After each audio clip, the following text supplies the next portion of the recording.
Hello everyone, and welcome to this Delft Stack tutorial video.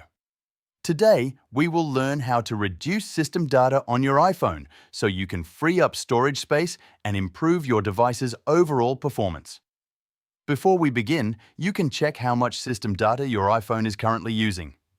Open the Settings app, tap General, then iPhone Storage. Scroll down to the bottom and you will see System Data, which includes caches, logs, and other temporary files used by iOS. So, let's get started. Method 1. Clear Safari history and website data. Open the Settings app and tap Apps, then select Safari. Scroll down and tap Clear History and Website Data. Choose All Time if available and confirm the action. This removes cached website data, cookies, and browsing history, which can help reduce the amount of system data stored on your iPhone. Before continuing, take a moment to subscribe to the Delft Stack channel and press the bell icon for more quick and helpful iPhone tutorials like this. Method 2. Refresh iCloud photos, sync open settings, and tap your Apple account at the top. Select iCloud, then tap Photos.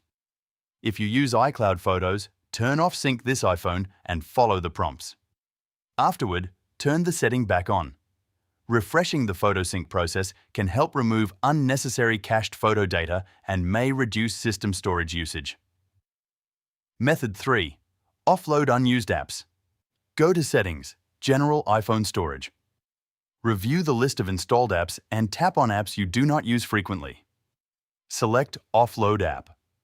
Offloading removes the app itself while keeping its documents and data. Reinstalling the app later can often clear temporary files and reduce storage used by system-related data. Method 4. Delete old iOS update files. While still in iPhone storage, scroll through the list and look for any downloaded iOS update file.